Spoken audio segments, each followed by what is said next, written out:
Hello, hello! Welcome back to VBS Event Summaries. Today, we can say we finished our first round of focus events. Just like Night Chord, VBS ends off their first rotation with a unit leader, Kohane, and Awakening Beat. For some reason, it feels like we got to the end of the first rotation for VBS faster than Night Chord, even though it's the same number of events all in, even including the one mixed event. Maybe I'm just getting faster at this. Awakening Beat ran on the JP server from July 9th through the 18th, 2021. The commission song for this event is Beat Eater. Now, I really like Beat Eater. I think it's one of Kohane's better comms. But once I watched some rando guy rank all of the VBS songs and he called Beat Eater Beat Nibbler because it was so mid. And now I can never not think of it. Go listen to Beat Eater and tell me in the comments if you think Beat Nibbler is accurate. After battling against Arata, VBS is definitely making bigger strides in their performances, though it's not quite up to their own personal standards. During a post-event debrief, Kohane mentions not rushing the second half of their finale song, which is also something that she can apply to the song she's singing for a solo event next week. An prompts her to talk a little bit more about her experiences performing solo, and once Kohane obliges, An suggests taking a step back from doing solo shows in favor of practicing and performing more with the group. Akito and Toya back up this sentiment. I mean, isn't that what Akito agreed to as well? Kohane seems hesitant, not feeling quite at the same level as her squad mates, but agrees to An's suggestion after they compromise with deciding Kohane should finish out the solo event she's already booked. And the rest of the squad will come watch, albeit begrudgingly if your name is Akito Shinonome. Skipping forward to the aforementioned solo show, Kohane does well as expected. Many of the staff and audience members set high expectations for her and are a bit sad about her stepping back from solo events, but they all cheer her on regardless, and the show goes smoothly. In the audience, though, there's this very mysterious, very tall man in sunglasses. He keeps thinking vague things to himself, and when he bumps into Kohane after her performance, he says some more cryptic stuff. In those inner thoughts, he mentions An by name, so there must be some sort of connection there. Regardless, he tells Kohane that it's a shame she's stopping her solo events. She doesn't have what it takes to surpass Rad Weekend. Okay, this is getting a little old. Can all of these doubters stop telling the members of VBS that their dream is unreachable? Like, of course they're not able to do it right now. They're high schoolers. Ken was a middle-aged man with a 10-year-old daughter when he put on Rad Weekend. Good lord. Anyway, this mysterious man tells Kohane that she lacks commitment when she asks what he means by not having what it takes. Mystery Guy bounces right after saying that, though, and VBS finds Kohane struggling to make sense of it all.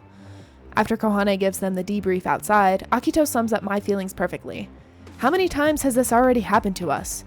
Quit giving them the attention they don't deserve. Exactly. Don't let this rando adult get in the way of your dreams. Shake my head. Though Kohane feels as though this mystery person wasn't entirely wrong, it's more like she's not fully committed to herself, aka she doesn't have enough confidence. That's been an issue for Kohane since the beginning, so nothing new there. It's just starting to bother her a bit more. Toya and the others reassure Kohane that her lack of self-confidence isn't getting in the way of her singing, but since it's bothering her so much, working on gaining confidence isn't a bad idea. An asks about what the mystery guy looked like, and Kohane compared him to Ken. Well, there's only one person who matches that description, but there's no way he could be here, right? No way. Hopefully they'll be able to track down this mystery guy and get some answers out of him soon.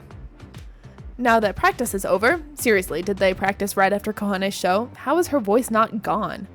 Akito and Toya leave for other commitments while An and Kohane practice a little bit more, but not too much more because Kohane starts to get tired and An asks to talk some more in the Sekai.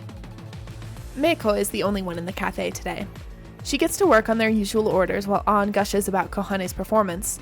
The latter, of course, brushes it off and stays humble, but An stops her and makes sure Kohane knows that she means every word of praise. It's okay to have more confidence in yourself, you know? It's not a bad thing. Well, even though Kohane knows that logically, she still can't figure out how exactly to be more confident. And neither can An. It's just sort of something that comes with pride, essentially. Luckily, Meiko is able to offer some advice and tells Kohane that her ability to see the good in everyone is what can give her confidence. Despite the fact that she's always been a quiet, scared kid, especially in the past, that doesn't mean her confidence is non-existent. It's just hiding a bit, and she has to be the one to bring it forward. While Kohane Googles how to be more confident, An talks with the boys about possible solutions. At their team meeting the next day, the three bring up an event to Kohane, and it just so happens to be Stay Golden, the event where Kohane stumbled and VBS lost pretty heavily as a result. It's around that time of year again, and the winners of the previous Stay Golden will be entering this one too. Seems like a perfect opportunity for a redemption, no? And what better cure for a lack of confidence than overcoming a past mistake? So, cue the extra special Stay Golden Sekai training. VBS usually asks the Vocaloids to critique their singing and practices, but the week leading up to the event, everyone's pulling out all the stops and being especially nitpicky. Kohane starts out really nervous, but towards the end of the week is syncing up perfectly with An and the boys. All that's left now is to give it all they've got. Well, at the event, the comments of the audience really start to get to Kohane. Several people are talking about the last Stay Golden and how brave it is of VBS to come back, especially that amateur girl, as they put it. An notices that Kohane is really being affected by these comments and asks to talk with her outside before it's their turn on stage. After An gets Kohane to calm down a bit by, pulling on her cheeks, An admits to being just as nervous as Kohane. It may not show, but the anxiety of it all is getting to her a bit too. And their mistake at the last Stay Golden wasn't entirely Kohane's fault. Some of the blame lies with An, and she lets Kohane give her a few weak punches as payback. Now, it may be hard for Kohane to believe in herself, but it's not hard at all for An to believe in Kohane.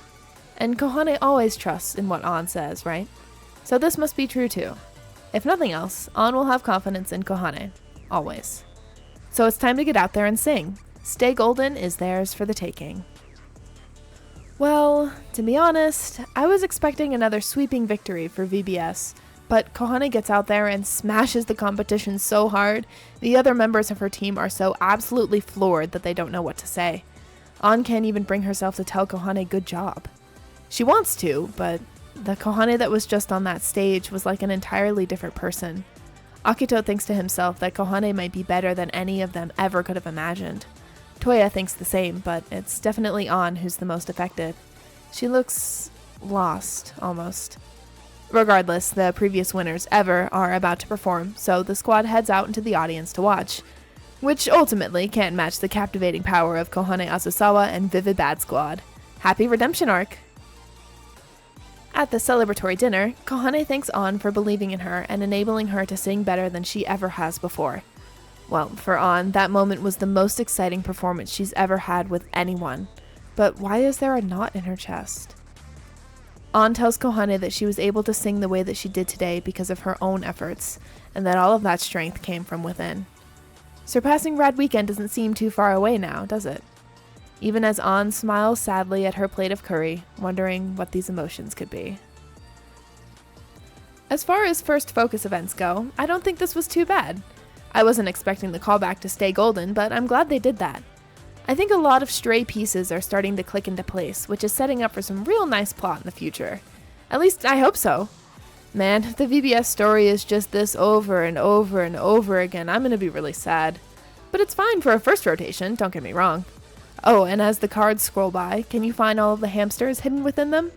I don't know if they ever mention this in the events, but Kohane is often compared to a hamster, especially by An. Kind of funny that Kohane canonically has a pet snake. His name is Count Pearl, what a cute little thing. Next up on the list is an event I've been really excited to cover because Shinonome siblings time! You know what that means. Stay tuned for the sounds of a summer festival. I'll see you then.